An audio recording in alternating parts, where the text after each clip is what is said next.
Hey, how you doing, guys? Sorry I was a couple minutes late. These all the chats already? All right. That's pretty quick. Giving us a stare down. How you doing, guys? I got a few topics that I can go over today, like I said last time. And if there's any questions, I'll hit those. If we keep getting more than I get the time before, I'm not going to be able to answer all the questions, but I'll do my best. What's the word? Bird is the word. Bird, bird, bird. Bird is the word. All right, I'll see if I can start at the top here. Are any of you going to get a sun oven? Good question. Bam! All-American sun oven. Use my link. They gave me a fantastic coupon code for like $50 to $70 off, which is awesome. Anyone know what will be the discussion of today? You asked the right person because I do know. I'm going to talk about a crappy bipod that I had for my gun. We'll talk about fatalism that some preppers have, and I'm going to take viewer questions. I'll get through a couple of these first and then go into my topics. Testing, testing. Yeah, I'm here. Sorry, I was a minute or two late. If you guys can see me now, I'm assuming it's working now. Okay, so the first thing I want to talk about is on my video, one of my videos for the the Remington VTR. Someone mentioned that my bipod was on backwards, and so it obviously can fit either way, but I had it so that the legs folded this way, which, you know, that works fine. But then if the legs fold out this way, when you rest it and you push forward, they might collapse on you. So I said, you know, that's makes sense. I hadn't really considered that, and I've only used the bipod in a range situation, you know, so I was already stable, wasn't rushing or having to do anything like that, but I can certainly see how that would be an issue. I didn't see any disadvantage to having them go the other way. So I took the thing off, and it was such a piece of junk that it exploded on me. So I wanted to warn you guys against getting these. There's a bunch of different branded, I don't know who manufactures these. All the brand names on Amazon and stuff like that are just people that have fixed their own brand names, but like the weld just popped off. Where is it? You can see it right there. That part was connected like that, and it literally just popped a weld. So go with something like Harris or something with one of the brand names, and don't go for the $20 cheapo one from Amazon because they won't last. And I had not been using this thing all that often. It was, you know, several years old, so it wasn't brand new, but it's all metal. It should not be having that kind of issue. So go with something that you know is going to last, because if that happened in kind of a serious situation, that could be a big deal, especially if it makes you miss a shot or something like that. Not great. All right, let's get this there. Who else we got? Can you provide a link or something like that will take us to all your Shit Hit the Fan movie reviews? I have a playlist on my channel. If you go to just my basic YouTube channel, find playlists. There's one that I've been putting them all under the that playlist, so you don't have to search through all my videos. It's true, you do get what you pay for. Oh, hello, Lord Humongous. I have the ACSS scope on my 308 and AR-15. The reticles etched into the scope's glass. That's kind of cool. Yeah, so another thing I wanted to talk about, let me see if I can find the comment again, is there's a certain type of person, prepper. I don't even know if they're really preppers, or they could just be keyboard warriors because of the type of stuff they say. But they always write, let me see if I can find the most recent one. Okay, here we go.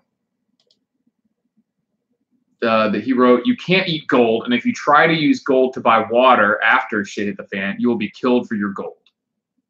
And you get comments like this all the time on prepping related channels that are really fatalistic. They're just like, and they always reference people are just going to kill you for your stuff. There's nothing you can do because people are just going to kill you for it. If you have a bunch, there's no point in storing a bunch of gear or a bunch of food and water because you're just going to get killed by it. There's no point in having any sort of defensive measures because people are just going to surround your house and burn it down. It's a very bizarre fatalistic approach or mindset, and I think my guess would be that they feel nervous about not being completely prepared or not having certain things, like in this case, the gold or silver. They say, they probably don't have gold or silver. They feel kind of nervous about it, so they're rationalizing it internally by coming up with all these scenarios where it doesn't matter because everyone's just going to die anyway. And it's a ridiculous mindset, first of all, because there's no situation in like which having all this stuff would hurt you. You know what I mean? Like if you have gold and silver and you're trading it for water, let's say, like in this example, and someone does kill you for it, you're saying you would be better off as someone who just didn't have the water or the gold or silver and had just already died? That doesn't make any fucking sense. And same with any of the other situations. Like, yeah, it's going to be, if you're talking about a really serious grid down WROL situation, it's going to be incredibly dangerous. Some people are going to get killed by other people for their stuff or for various other reasons too. But that doesn't mean that not having food, not having gold, not having weapons, that you'll be better off. You'll still be worse off. It's just the reality is that even having those things, there's no situation in which you can be completely 100% prepared or 100% safe. But that's irrelevant. You know, you can never be 100% safe or secure in your daily life, regardless of what you do. And the same is even more true in a shake command scenario. So it's really dumb to just be in that kind of mindset to where, oh, you're just going to kill. Oh, you think you're going to be safe with your AR-15? People are just going to bandits are just going to surround you in groups of 100 and shoot you down and eat all your stored food. Okay, I mean, if a band of 100 marauders come somewhere, yeah, I'm going to get my ass kicked, just like most other people in groups of less than 100. But that's one specific scenario. There's a ton of other specific or general scenarios where having food and water, having a weapon, and, you know, having gold and silver, that stuff's all going to make you more likely to survive and thrive. So just because a particular prep or particular course of action doesn't make you safe in 100% of scenarios, doesn't mean that it won't make you safe in 20, 30, 40, 50, 90% of scenarios, or at least more secure in those situations. So it's ridiculous to have that fatalistic view of just, oh, everyone's going to kill you and take your stuff. That's not helping anyone to think. First of all, it's a very defeatist mentality. It's like, okay, why don't you just kill yourself now then? If there's just no way you can survive, and even doing things like having all the food and water you need for 6 months, 3 years is going to get taken from you. There's nothing you can do. Then, okay, why are you even watching my videos? You know, just go watch someone lighting their farts or something. Enjoy your brief time on this earth before it's taken from you by the first person who walks by and sees you eating after shit's the fan. I mean, I don't get it. Sounds like a central bank paid troll. Yeah, maybe. Sell me your silver at spot. Yo, please, I'll buy your silver at spot. So I still am just furious that I don't have a ton of extra money right now to buy gold and silver at these prices. Someone said I can't hear anything. It seems like everyone else can hear. I'm not sure if you have speakers turned on or what. So if anyone else is having trouble here, let me know.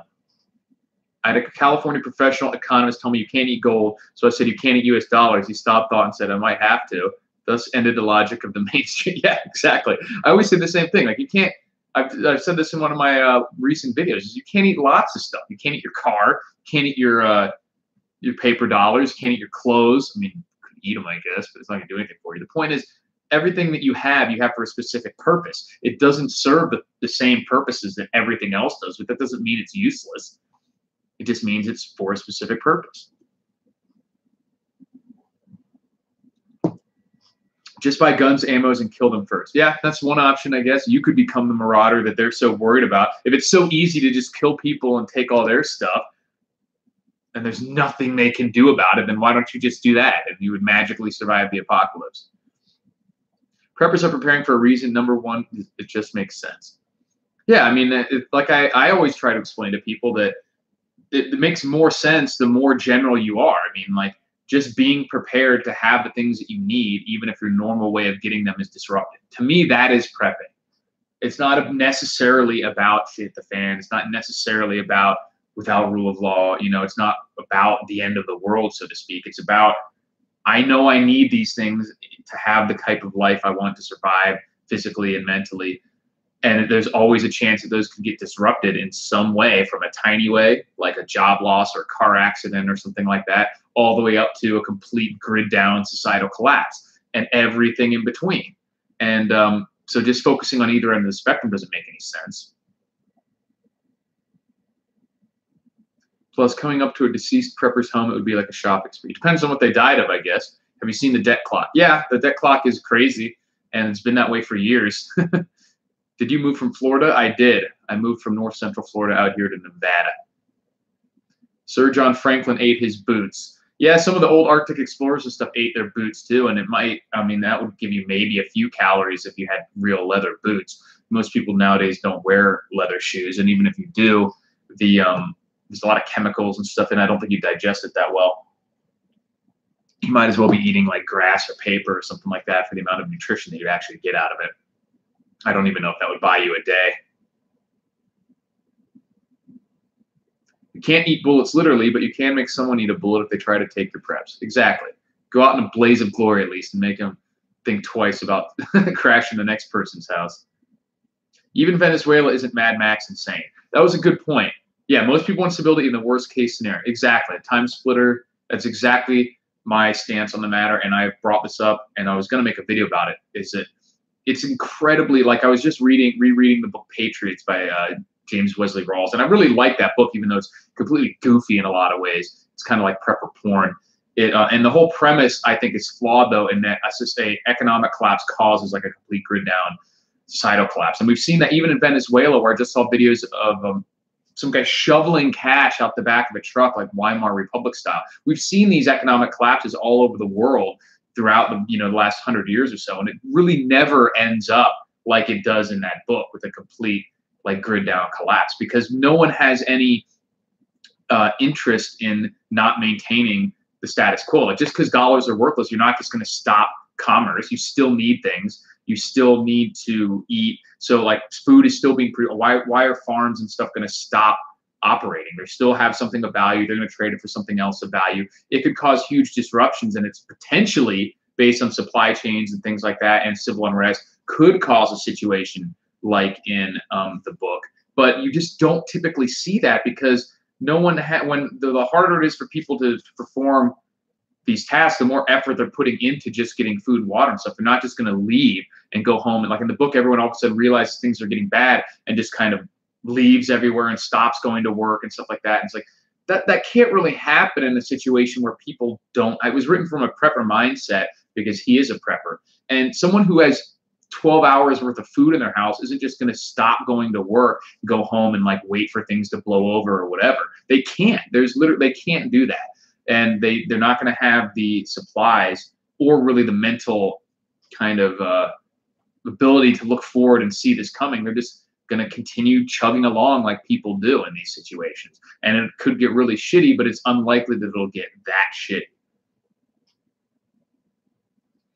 Have you seen Aftermath? 19 minutes, but really hits home. That sounds familiar, but I don't. Is it a YouTube video? I don't think I've seen it. Thoughts on body armor and ballistic skull faceplate? Body armor, I think, is one of the most overlooked things that preppers should get, because obviously you have guns and ammunition, almost every prepper does, with the idea that you would have to use them for something. Obviously not just hunting. Defense is a big part of that. So if you're thinking it's even remotely possible that you could get into a situation where you will be shooting at someone who might be shooting at you, and not own something that makes you potentially bulletproof over your vital organs, is crazy to me. They're not that expensive. Most preppers have a multitude of guns that are hundreds and hundreds of dollars each, and you can get a decent like IOTV used one or something like that for a few $100, a couple $100 more to get the SAPI plates, the ballistic plates that can stop rifle rounds. There's no reason not to have a set of that. And yeah, you could be shot in the face or whatever, but you could also get shot in the face without having body armor, and at least it prevents some of the area, the vital organs, from being damaged. So I think it's fantastically important to get body armor if you think you're going to be in that situation.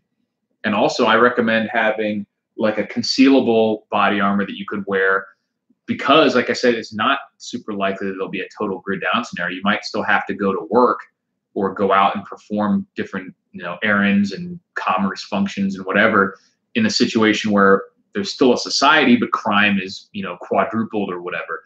So you just want to be able to not look like a crazed commando and get hassled by the police and everything, but still have that protection. Okay, Colorado sounds good. Oh, for the skull faceplates, I think they're cool, and they have ballistic bulletproof faceplates. I think if you got shot in the face, even with a plate on there, it's probably going to crack your skull bones. I mean, I would rather have it than not. I don't have one of those, but I don't think there's anything negative about them per se. I don't know what the field of view is like and things like that, how useful they are with goggles. I know they have some that are half face so that you can wear your helmet with it and everything. So it looks pretty cool and intimidating. And if they're legitimately, have that ballistic protection, that would be very useful. But I still think getting shot in the face with one, you might fracture your orbital bone or something still. Can you tell me what it means? Oh, okay, I was watching the Terror. I asked about the debt clock because it has a section that says $5.99 to 1 ounce silver, and another section that says 188 paper to 1 ounce silver. Can you tell me what it means? I'm not sure exactly what the $5.99 to 1 ounce silver is. They might mean that of the existing silver in the current supply above ground, that there's 599 US dollars. Like if you take the number of US dollars and divide it by the total number of circulation of silver that's in the marketplace, it should be $600 per ounce of silver. That's my guess. And 188 paper to 1 ounce silver means that the amount, like when you go on to a brokerage exchange online, like you're going to buy shares of silver instead of the physical thing, there's more shares of silver out there than there actually is physical silver to back it up. So that's what that means. So if you were to everyone say I own silver, like it's in their portfolio, but it's just an ETF or whatever, and they said, you know what, I actually want to find that piece of silver that I own, there would only be one person out of every 188 that would actually end up getting a real ounce of silver if you tried to distribute it that way. There's just more people owning it, thinking they own it, than actually it exists. And some of that's related to fraud in the financial system. Some of it's related to the fact that silver is actually consumed in a bunch of industrial processes. It's not literally destroyed, like the atoms are still there, like I mentioned in my recent video, but it's used in such a way that it's practically speaking irrecoverable. Tiny amounts of it are woven into clothing for antibacterial, antimicrobial effects. Like smartphones have tiny amounts of silver in them. Almost all electronics, or like complex electronics like that, do. So, you're never going to get that back, really. They just end up in a landfill somewhere. So it's kind of used up in that sense. Neighborhood bands together during tough times, seen it too many times during major hurricanes, that's real grid down. Yeah, I mean, you'll see families and communities, because people aren't loners by nature. Especially people who don't have a lot of resources to like sit back on. They're going to have to pool together, You were the first line of defense when all those Californians pouring to Vegas from Los Angeles. Yeah, I'll do my best. We're about 5 hours driving, so that's more than a tank of gas, but it certainly could happen. Is there any way to armor a car or four-wheel drive on a limited budget? I don't think so on a limited budget. There's definitely ways to do it. I think the cheapest way to do it, if you really wanted an armored vehicle, would just be to buy a used like Brinks truck or armored van from one of those courier companies. I mentioned this one of the previous live streams. I think I've seen them being sold for like $8,000 or $9,000. Mechanically, they're usually pretty shot. You would have to drop new engine in it or whatever. But then there was a case recently where some guy was, I don't know the details or which one it was, but he didn't actually go on any sort of rampage, but he had a bunch of stuff, supplies. He got busted for something else. Maybe they thought he was about to go on a rampage, and he owned one of these like used kind of Brinks trucks or Wells Fargo's vans, and they were worried that he was going to go on like a killdozer rampage. And so I haven't seen them for sale on Craigslist like since then. So I'm worried that there's now maybe some sort of restriction on that because they're worried that someone might do like a killdozer rampage in an armored vehicle.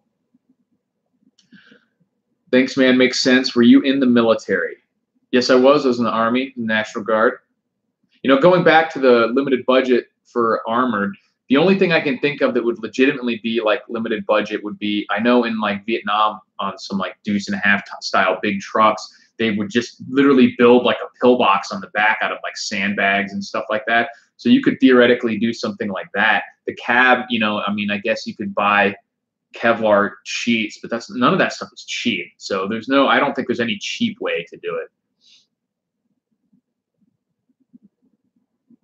You need to hook up with the Mormons fan. They're quite neighborhood organized and prepared. Yeah, big communities like that are going to have a good advantage, even if they're not have a specific like military type organization. Just having a bunch of people in the area that are well prepared, willing to help each other, things like that is going to make a huge difference.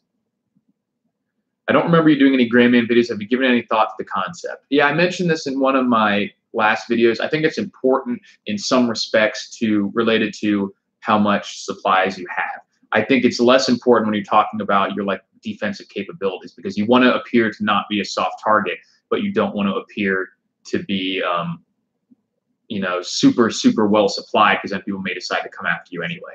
So I think you want to hide how much you actually have in terms of resources, but you don't want to necessarily hide how resilient you are physically or in, you know, that type of capability, because it's just easier to not have to get in a fight in the first place than it is to try and win every single one.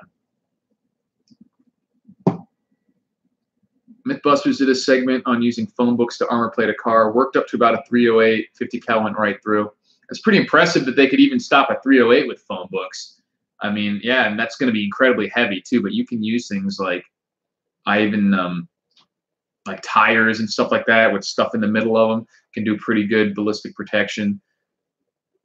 So there's all sorts of stuff you could do in a situation like that, but it's not going to necessarily be cheap. It's not something you could do in, you know, it would look like a Mad Max car with the phone books or tires and concrete or sandbags or whatever. We've had a lightning and thunderstorm for over an hour on Long Island, and already it's still going on. Okay. I'm from Florida. Thunderstorms don't scare me. Hello, 36 Chevy Dump. As was I, last class to graduate from Fort McClellan, Alabama. I was in Fort McClellan as a kid. My parents are in the military. Not a war veteran though. Did my basic and AIT there. Yeah, I was just National Guard, but I got my combat patch. So, or I mean my right shoulder. You know, I deployed, so that was good. Let's see what else we got here. Need to hook. Oh, I got the Mormons put yellow books in the doors. Yeah. What MOS? I was 88 Alpha, which is transportation officer.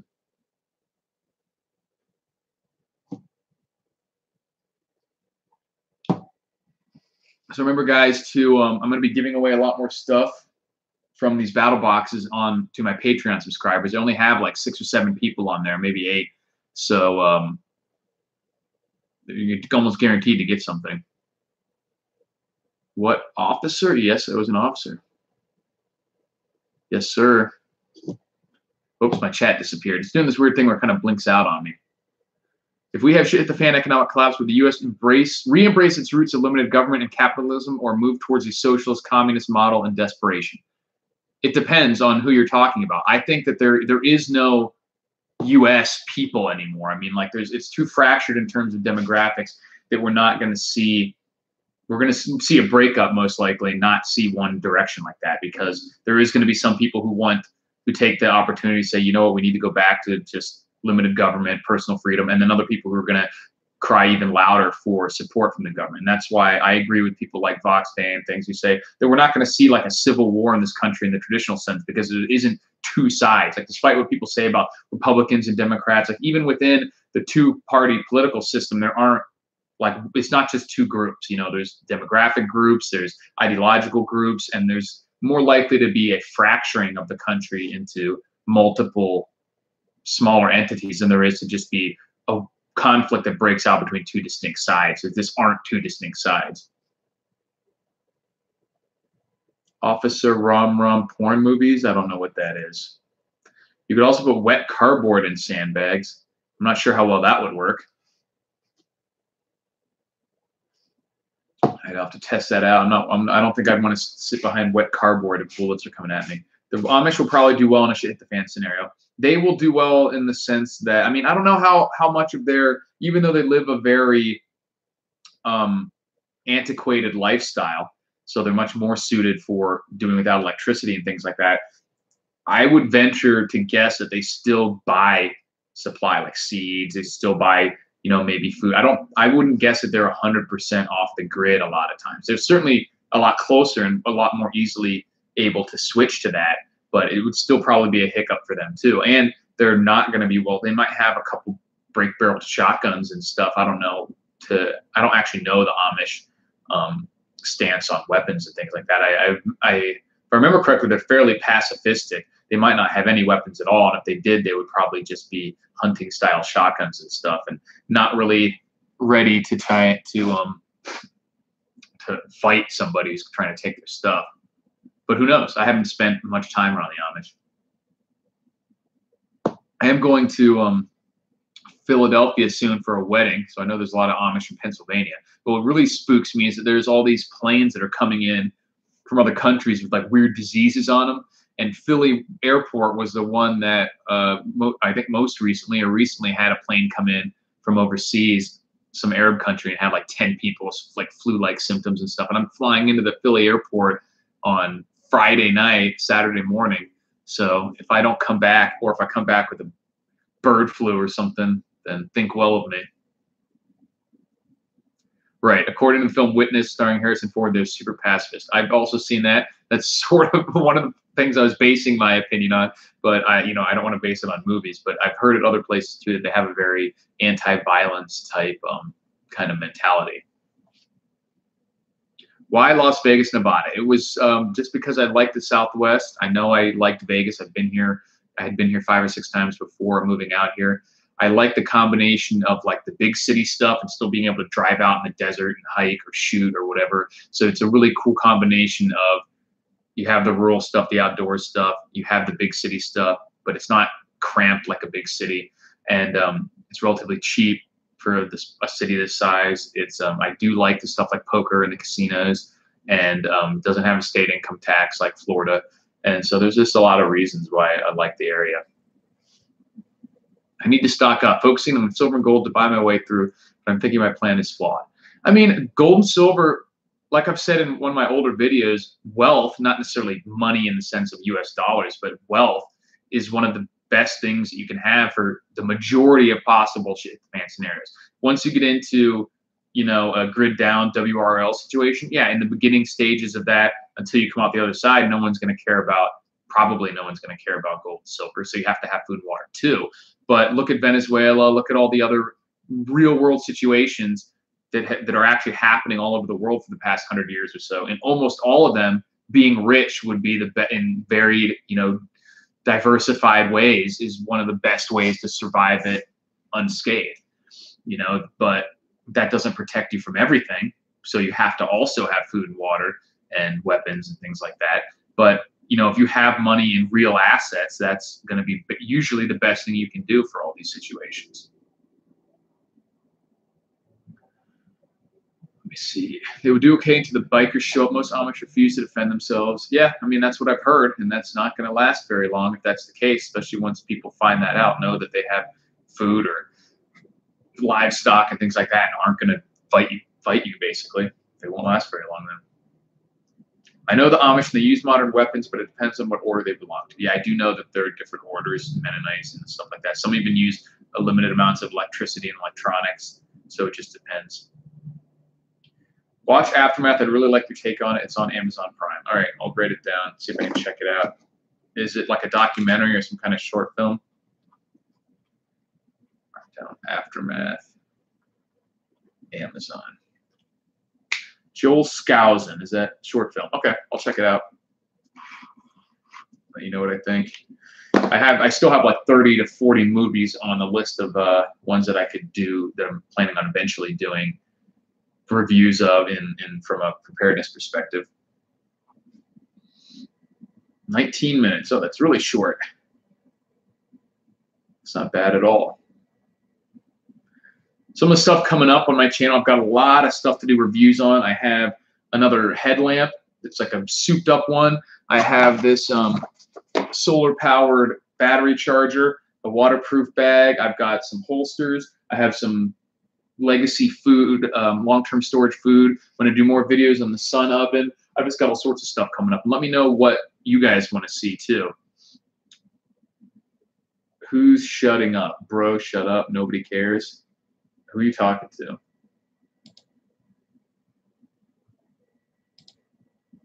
So yeah, and I've got a lot more gear coming up. I'm going to try to find eventually get a new bipod for this mother because of this piece of junk. So don't buy one of those. This one brand is branded Rambo, but like I said, I couldn't find that brand on Amazon, but there were a lot that were physically identical and just branded different names.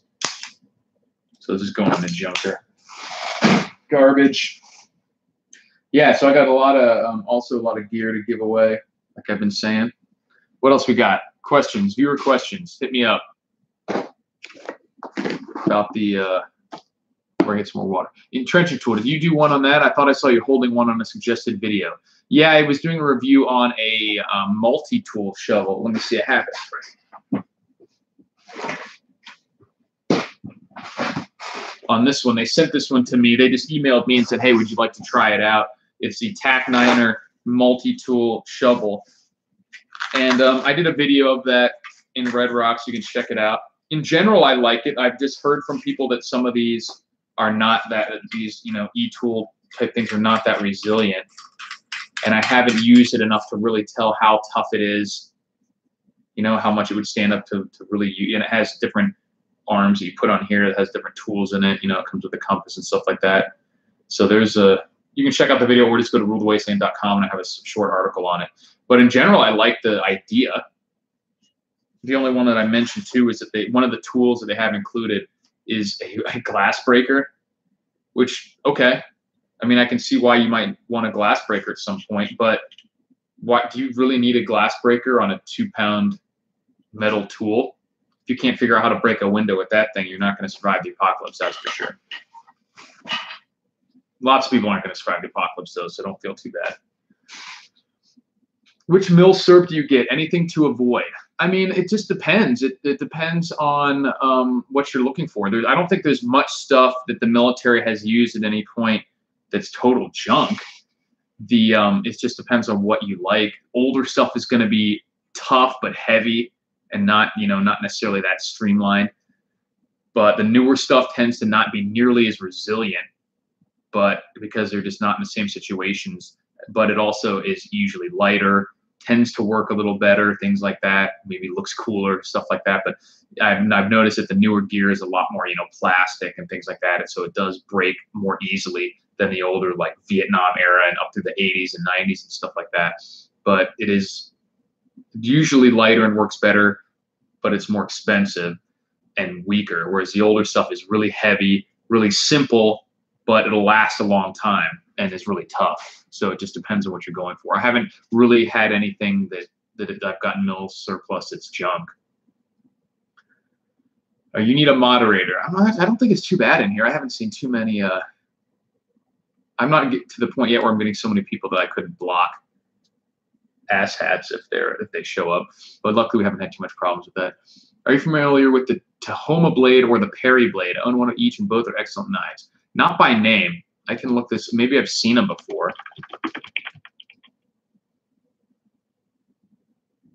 Oh, is it a Tops knife? I love Tops knives. I want to get a Steel Eagle. Perry blade is just a pretty cool looking knife. There's a lot of good survival knives out there. Can you make a hasty position? I can. I have. Slept in one. And that's why you need your E-tool. Don't forget your overhead cover and your grenade sump. I think overhead cover is last. I forget the order that you go through. I wasn't 11 Bravo, so I didn't have to do it a lot. And I don't remember the actual order. You dig your fighting position, you do all that. They have the order for what you do, and then you make your range cards at your fields of fire and all that stuff, and then you do eventually do your overhead cover and your grenade sump and stuff like that. But I don't remember the order. Get the Cold Steel Special Forces shovel and call it good. It's practically indestructible. I think that's one with the wooden handle, right? I do have one of those. I'm gonna flip this up. Yeah, the problem with that one is they're fairly heavy and they don't collapse. So I think they're good for a car kit, good for at home. I don't think they're ideal necessarily for a bug out thing, just because the size and I mean, I don't even necessarily know if they're heavier, but just not having the collapsible thing. You could just strap it to the back of your pack, and they're fantastic. Everything by Cold Steel is super tough and works really well. And that's all it can be used for, is like a shovel or a chopping weapon. It doesn't have all the extra features, but I think it would last longer for sure, and they're great. What is the sun oven above your right shoulder? This is a solar cooker, which I recently got from the guys at Sun Oven. You can go to my channel, watch the last couple of videos I've done. They're all on me using the thing, and it's fantastic. Doesn't use any fuel other than the sun. You can purify water. You can cook pretty much anything that you would cook in a stove or an oven. And you can cook pretty much anything except something that you would like fry in a pan or something like that, or in oil, you know. Best knife, general purpose. If you're talking about like an everyday general purpose knife, there's just a ton out there.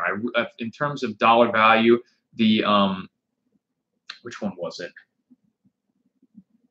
I forget the names of all these knives. Right now, I'm just carrying a Spyderco because of the concealed carry laws around here. I can conceal this if I want. There's open carry is legal, so I can carry whatever I want.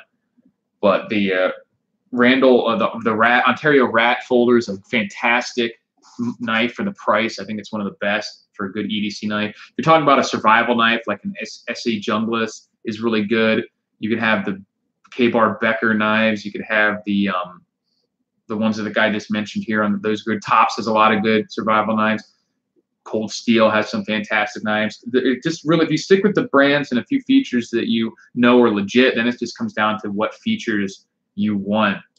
But I will say that for everyday knives, whether that's EDC or survival, simplicity is usually the way you want to go. You don't need anything fancy, just something that's rugged. It's going to perform well and be incredibly durable. Hard alcohol seems like a good fan currency, long shelf life, universally valued, and when the world ends, everyone's going to need a shot. Yeah, I mean, I think alcohol is useful to have around it can be used for a variety of reasons. Fire starter, it can be used for antiseptic, it can be used actually, you know, as alcohol for cleaning, for a bunch of different stuff. I don't agree necessarily with the idea of stocking things just because you think you might be able to trade them in the future, because no one is completely prepared in everything that they could need for themselves. So there's no reason to have things that you just are going to trade if you could just get something else that you know you're going to need. And some of that you will be able to trade too, you know, but if you don't think you're going to need more alcohol than you have, then I wouldn't buy it just to trade. Military folding shovel multi-tool. One of the most overlooked prepper tools is large pry bar. Probably, yeah, I have. There's a couple. Let me see. I have one here that it's a good pry bar if I can find it. This was from one of the battle boxes. It is Ontario knife, and it's basically just like a breaching tool kind of pry bar. And so you could use this to bust open doors. You could use it almost like as a chisel. This would be fantastic for batoning because it has a thin edge on that side. It's just a big lump of metal, and you don't have to worry about breaking your knife. And over the years, it's really annoying how often someone will ask for a knife. Like, hey, does anybody have a knife? And you'll be like, yeah, sure. And you'll hand it to them, and they'll start using it to like pry or pick at something and fuck up your blade. You're like, whoa, what are you doing? So there's actually, let me see, I got something else. I think this is from, the hell is it? CountyCom website, a little keychain pry bar. These are fantastic too for just that reason, because there's a lot of times where you have something that like your fingernail can't quite get it, and it's got, you know, a little nail puller shape on it, and it's thin, so you can pry things or scrape things. You can use it to scrape a label off, to pry things open, and you don't have to use your knife, because sometimes obviously you could damage your knife, or also you don't necessarily want to use something that's razor sharp because it could damage what you're doing. It could slip and cut you. So pry bars are a really good tool. Everything from these keychain, and they even make one that's, you know, half that size too, but I don't like, that's too small for me. I think I like to be able to get a little bit of purchase on it and have some leverage, all the way up to a tool like this, which I think is incredibly useful because you can abuse it in ways that, and you know, that has like glass breaking lump on the bottom as well, or defensive nub. You could use it in a way that you would be afraid to use your knife and damage it. And that's literally the whole purpose. So this is the Ontario, USA. I don't know the name of this model, but I think it was in one of the battle boxes. So I really am happy with this. And there's another one here I have too. Let's see if I can find it.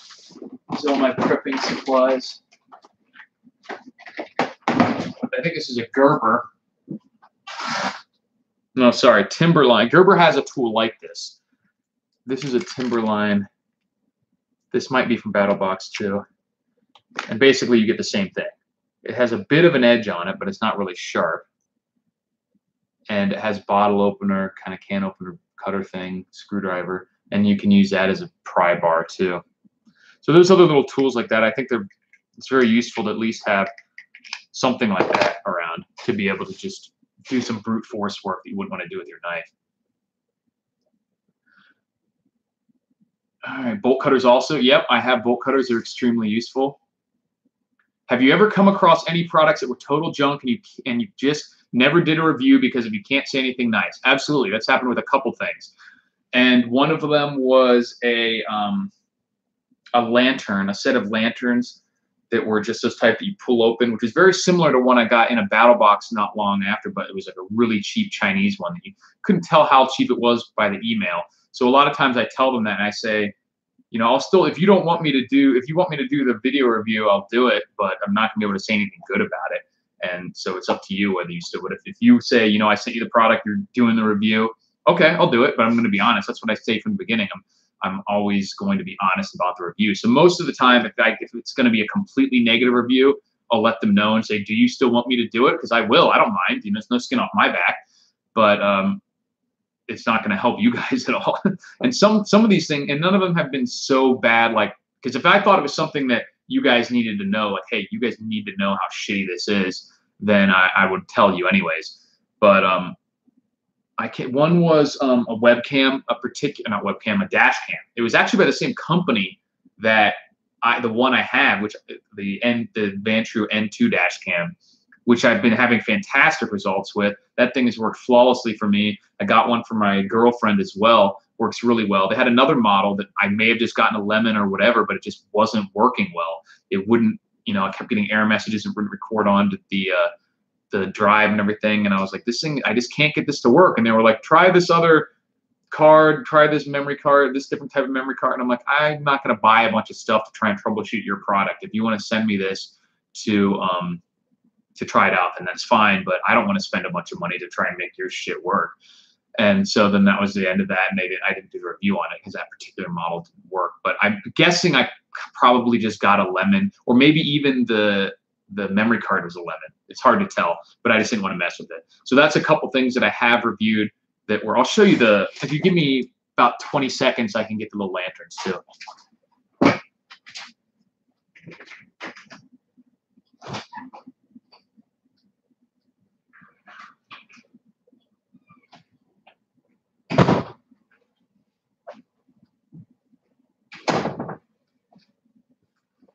So these are the ones that they sent me. And it's not even that they're total junk in the sense that, like, they work, you know. They sent me a double pack. Super bright. So you have these lanterns like this. It's LED lantern. You just open it, and that's it. And then it has a magnet on the bottom. So the design and everything I actually like. I like the design of this type of lantern. It's super easy to use. So, I mean, you might want to look in. There's a battle box one that I got that actually has a flashlight on the bottom too. So you can close it and then use that like a flashlight. But if you can tell, this is just made of like a really brittle type of plastic. And it has something stored in it, I think. Yeah, stored in the top. There's a fire starter in there. So it's kind of cool. I kind of like this, but I can just tell by the design that it's cheap. It's totally cheap. You could accidentally, if you drop this from even a foot or so, it's going to crack. It feels like it's polystyrene. It's just a very brittle plastic. But I recommend, having something like this around is not a bad idea. I just wouldn't trust it. But to have like on your nightstand, so if the power goes out, you can just pop it open and walk to your real preps. That's not a bad idea. So, I mean, I'm going to be giving these away at some point because they're not total junk in the sense that they don't work at all. They're just cheap, and I can't recommend them, you know, that this be the one that you buy. I recommend getting something more quality. But it works. Just like the cheap flashlights you can buy at the checkout line at Walmart and Lowe's, those work. They're flashlights. They will produce light for you. But I just don't think that they're quality products overall. And that's basically what I would have said in my review. So I told them that, and they didn't want me to do it. Get a Mora. Where I lost that line. I just saw Get a Mora.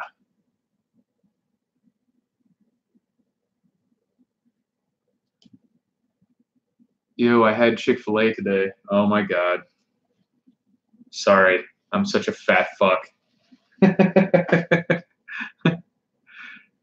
My EDC knife is the one I got from back. Okay, get a Mora and run with it. Moras are great. They're very small knives, but like for I have one in there. The for like 15 or 20 bucks or whatever, it's hard to beat for real. You could have like, and that's the type of knife I recommend putting in a like as a backup in like a survival kit. People always have like my survival knife or my backup knife, and it'll be like a Victorinox folding knife or something. Like at least get something like a Mora as a fixed blade. For 15, 20 bucks, it's hard to beat that. They're just small. That's my gripe with them, is that they're just small. So there's some things it can't do. Meant to say, can it make a hasty position? I'm sure it can. Oh, can it? You're not, can I? I can. I mean, it depends. You know, can it make it's a shovel. It can make a hasty position until it breaks. So would it break during a single making a hasty fighting position? I don't know. I'll have to try it out. Out here, it's tough because it's so rocky that digging is just not really as much of an option as it would be somewhere else. If I were to make a hasty position, I would be more likely to just dig a little bit through the whatever topsoil there was, and then just construct it out of rocks, you know, above ground, more like a pillbox than a below ground position, and then just pile sand and rocks up in the front. That would be a lot quicker out here. Where did you get that from? I want one. Dr. Pepper, where did I get what from? Or DD Prepper, sorry. Dr. Pepper. It looks like Dr. Pepper really quickly. Are you talking about this? Because they sent this to me, but you go to TAC9er. You can check rulethewasteland.com. I have links to it, or they're on Amazon. It's is that backwards for you guys? It's showing up as backwards for me, but it's just TAC9er. Gotta go the old ball and chain. Catch you later, man.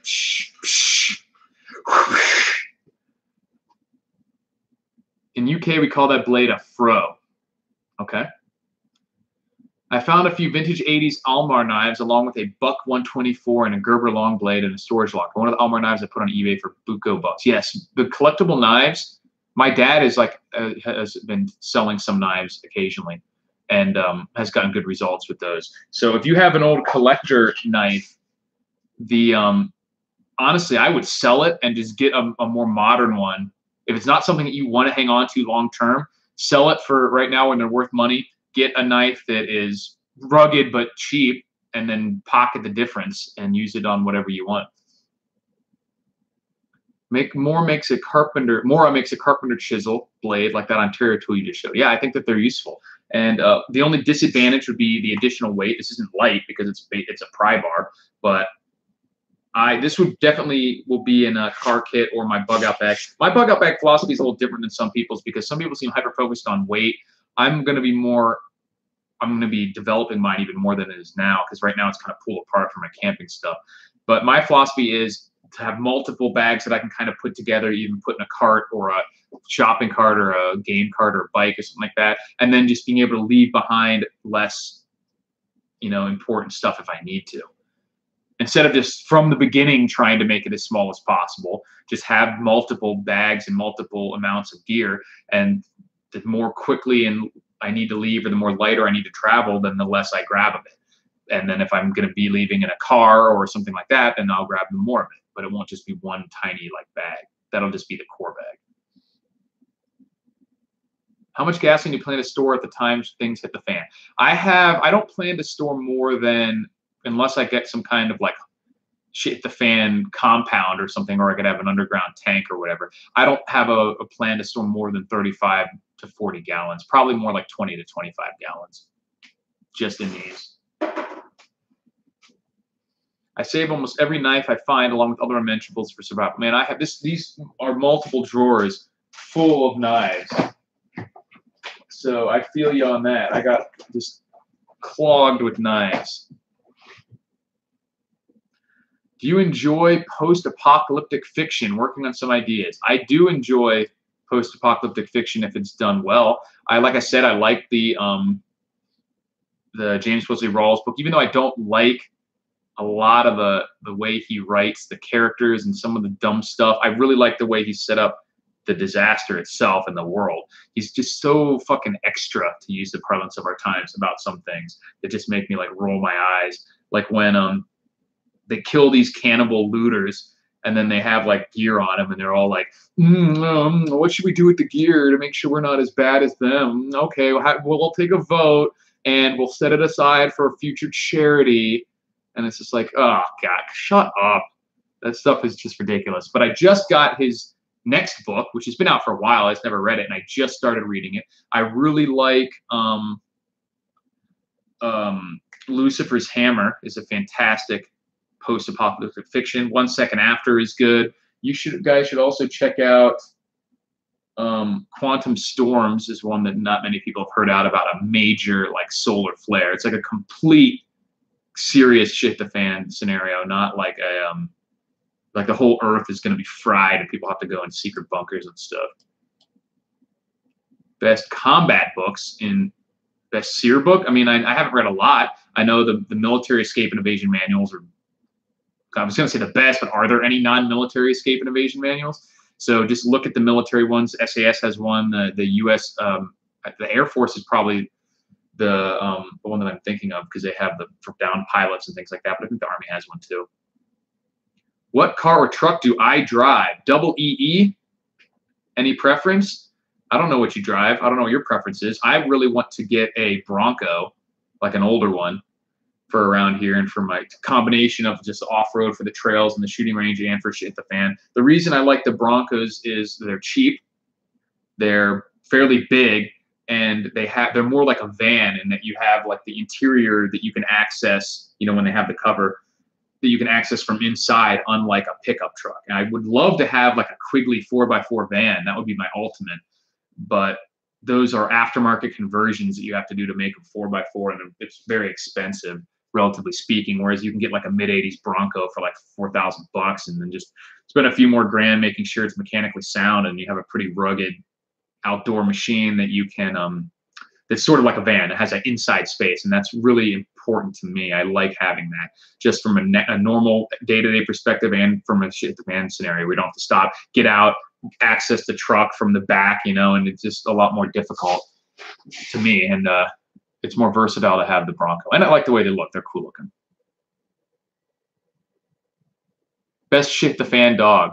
Mongo is no, he's a big fucking baby. The best shit the fan dog is going to be one that's quiet but well behaved and aggressive to intruders. So something like, I've heard, you know, German Shepherd would probably be great if it's well trained. Pit bulls could be great depending on how, you know, their demeanor and their training. I've heard like Dogo Argentinos, which are like Argentinian pit bulls or Argentinian mastiffs, are known to be like more quiet and will actually like wait for intruders to break into their house so they can attack them, instead of like barking to let them know that they're there to like hide and wait and almost stalk people. So things like that. What you don't want is a dog that's going to be incredibly loud indiscriminately and not able to protect. So something like a Pomeranian, even if it's a good dog in a day-to-day sense, it's not necessarily going to be an advantage in shit the fan, because yes, it'll bark when someone's trying to get in probably, but it might bark for all other hours of the day too. You just don't know. So as long as it's what kind of, you asking what kind of truck I drive? I don't have a truck right now. Those are worth what you pay for them, just don't drop them. Hardworking American, what are you talking about? Real shovel, the Primer thing, okay. What was Dr. Oh, I think this was from the Primer thing. DD Prepper was from the Battle Box, I think. But like I said, it's Ontario knives, so you could just look that up. I forget what the name of this is. It's not on there. I think they have a couple different sizes too. So the car that I drive right now is just a Volkswagen. It's a normal car. And I'm going to get another motorcycle soon too, man. I'm itching, man. I can't not have a motorcycle. I sold mine to move out here, and I really regret doing that. I should have just ponied up the money to have it shipped or whatever, because we just already had so many vehicles to move that I didn't want to take an extra trip or pay to have it shipped, and I figured I would just buy one out here.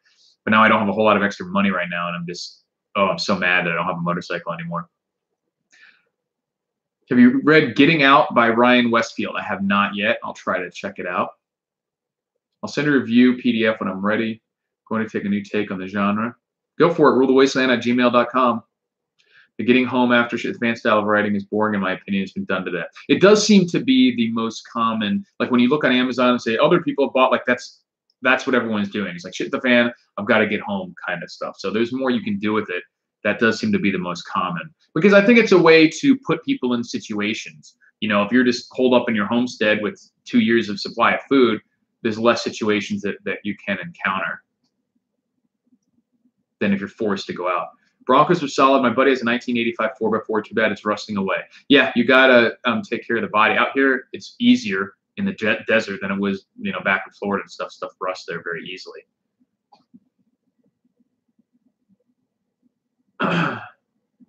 Oh, don't, yeah, the lights. Yeah, if you drop those, they will break. That's what I was saying. What bike do you have? I had a 2004 Harley Sportster 1200, which was so fun to go bombing around in. I was just for around town. You know, they're not great for the highway or anything like that, especially because I didn't have a windshield on mine. So you'd be like, wind would just be blasting you, bugs all hitting you in the face and stuff. But I preferred the look without the windshield, and most of the time I'd just be bombing around town at, you know, no more than 60 miles an hour, so it wasn't too bad.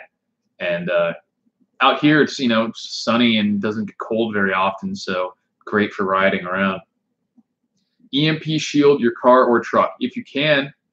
Yeah, that's not a bad option. I think for something like if I do get like an 85 Bronco or whatever, easier than shielding it would just be to have an extra of the electronic components in a Faraday box just in the car, you know, and because you could swap out. I don't know what we needed. Did they even have a computer in 85? If they had a computer, like a distributor or something like that, and whatever small components you would need to just swap out would be pretty easy to get to, and you could do it by the side of the road in probably an hour or two if you had the tools and the parts there ready to go.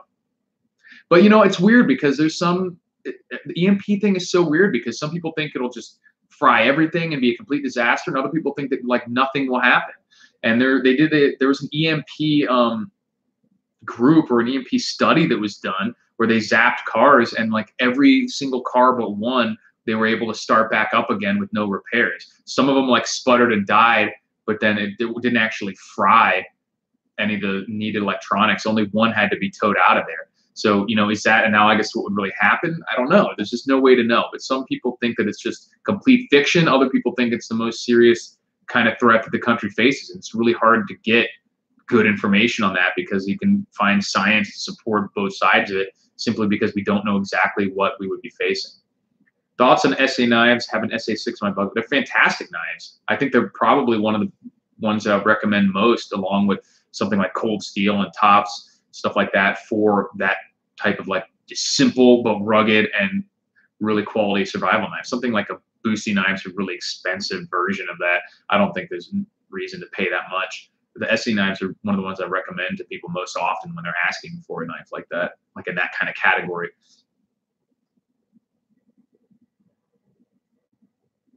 Tea or soda? I gotta go with soda. Even though I shouldn't drink this shit, it's terrible for you. It's my vice, my one vice, and I don't care about tea at all, especially like iced tea. To me, tea is dirty lake water. What is dirty lake water? It's water with leaves have fallen in it, and that's what you're drinking. Lake water. That does nothing for me. You did a video a while back where you show a prep matrix. Do you still subscribe to that, or have you been modified some aspects? Talking about the 4 quadrants, I absolutely still subscribe to that. You know, what is in each quadrant can shift depending on what's going on in the world. But that's still any sort of shit advanced scenario is going to fall into one of those categories. And you don't need to prep for the, you know, extremely unlikely ones most of the time, or not put a lot of effort into it. So the matrix is just reality of where events fall. What is in each quadrant could potentially change, but the reality of the situation that it's going to be in one of those 4 quadrants won't change. That's just a fact. I was thinking about making a video on that because, I mean, I was actually going back to my videos and like, if a video of mine is more than a couple years old, most of my subscribers haven't seen it. You know, my subscribers account, or my number of subscribers has doubled, you know, in just the past, you know, at least 5 years or something like that, probably more like 3. So, and nobody goes back and watches all those videos. So there's some decent videos that a lot of you guys haven't seen. So I was thinking about just doing them over again, adding, you know, changing whatever needs to be changed about, updating it with what's going on in the world, current events and things like that. So iced tea in the USA is not the same as iced tea in Canada. Yours is just regular made with tea leaves and then chilled, not the same as the sweetened stuff. Yeah, I mean, everything, they have sweetened iced tea too. They have sweetened and unsweetened iced tea. Like if you go in the South, like iced tea is really, really sweet. Most people add a ton of sugar to it. So that's not necessarily, you're basically drinking soda anyway at that point. When I drink soda, which I'm going to try and get rid of it completely. But when I do drink it, I try to avoid the corn syrup and give it the stuff that's made of just actual sugar, which is marginally better, but still terrible. Just not good for you at all. We have a couple questions. I'm going to wrap this up in a few minutes, but I'll go a few more questions if anybody has anything, because I think I'm caught up now with the comments, as long as I didn't miss any. So if I did miss it, just repost it. I haven't answered it yet. Pepsi. I like Pepsi and Mountain Dew better than Coke. But, I mean, I'm not a, like, if you say Coke or Pepsi, it's barely distinguishable to me, if distinguishable at all. But I usually, if I, like, buy some, I buy Pepsi. But, like, at a restaurant or something. But, yeah, like I said, I'm trying to completely eliminate soda. It's terrible. Okay, Aftermath. Got it written down. I'll check it out. Thanks for watching. See if I missed anything. I'm gonna be cooking some more stuff in the sun oven too. But don't worry, not all my videos are gonna be solar cooking. Even though I've had a lot more fun than I thought I would using that thing, because I hate cooking in general. Not all my videos will be in the sun oven. My next one is probably gonna be on the bigger, more updated version of the through night headlamp, which they sent me, which is pretty beefy headlamp. Then I got this thing. I got a couple other things to do some reviews on. All right, guys. Well, I'm going to call it. Thanks for watching, and I'll have some more non-live videos. We'll try to do the live streams at least once a week. I don't want to do them too often, but do you like living in Nevada? I really like living in Nevada a lot. I like Vegas specifically. Do you do any hunting or trapping? Haven't done any hunting or trapping. I'm going to try to do some more. I'd like to do some more hunting in the future. But anyways, thanks for watching, guys, and I'll catch you on the next one.